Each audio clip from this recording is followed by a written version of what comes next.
everyone. My name is Dr. I'll pronounce it biculturally. In Persian, it's Banafsheh Madaninejad.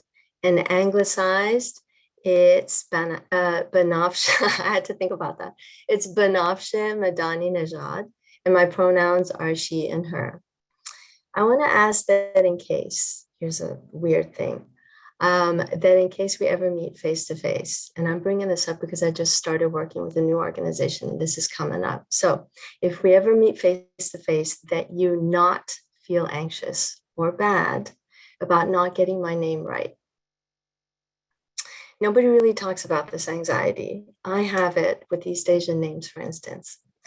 I just care that if we do meet, you keep asking how to say it right and not give up. And I don't mean hounding me, but you know what I mean.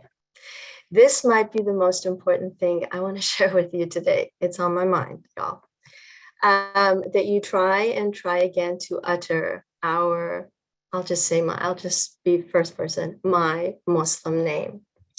I love to hear you make the effort. It makes me feel like I matter. I am an immigrant organizer, a recovering professor of philosophy and critical race theory, and the founder and executive director of Interconnecting Arabs, Muslims, and Middle Easterners, or IAMM, I-AMM for short, where we help AM folks, and I'll tell you what AM folks means in a second here. Maybe in a few minutes, get seen and heard. I am passionate about inclusive language because inclusive language is usually the archway into a sense of belonging for those who are not part of the dominant culture, which is white, Christian, heteronormative, and male-centered. So the first term I'd like to share with you today is Islam. The word has been part of the Arabic language before the advent of the religion, Islam, which was in the 7th century AD. And it means, so Islam means submission in Arabic. And someone who believes in Islam is invited to submit to the will of God. There is a point of contention about the word submit and submission and how the word makes Muslims come across as slavish. I have a lot of stories to tell about my introduction to Islam courses and the questions that I was asked about this. Anyway, the next term I'd like to share with you is Muslim and also Islamic. So those in contradistinction to each other.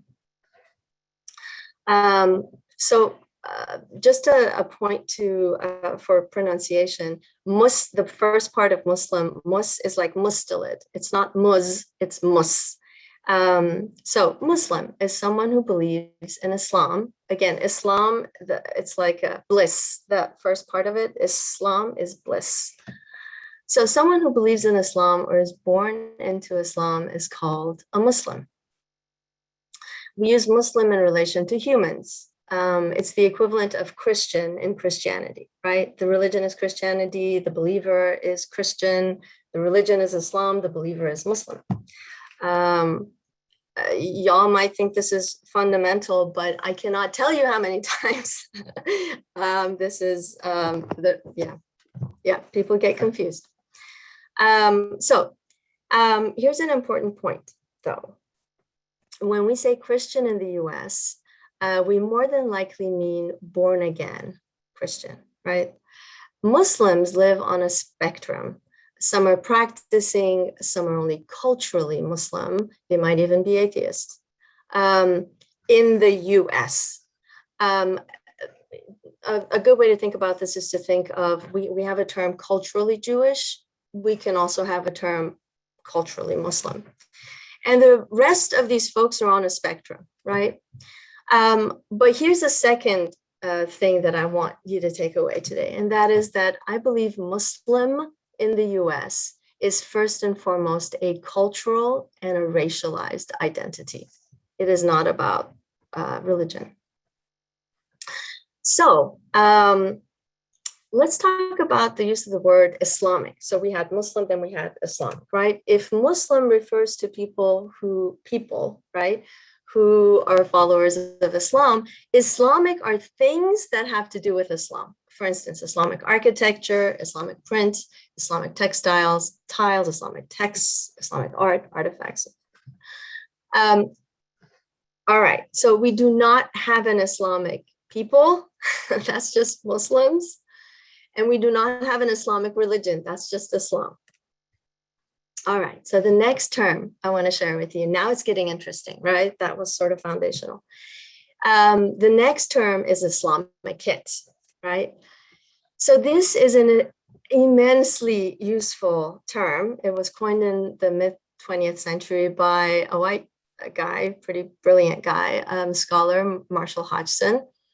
Islamicate is associated with regions in which Muslims are culturally dominant, but not specifically with the religion of Islam. Okay, that's a little confusing. The term Islamicate, think about this. The term Islamicate does for the Muslim conquests starting in 700 AD and the Arabic language what Hispanic or Latinx or what my other expert friends were just talking about does for Spanish Catholic conquests and the Spanish language. Do y'all see what I'm saying? The last term, and it's a newer emergent term, is AM. I promised that I would talk about AM because it's in the name of my organization. So AM stands for Arab, Muslim, and Middle Eastern. And like I said, it's an emergent term and it refers to the very diverse diasporic community from the current Islamic world in the United States. It's also a way to push back against being put, for many of us, under the white category in the census. Right? I mean, as an Iranian and possibly still part of the axis of evil and brown, somehow I am put under white in the census.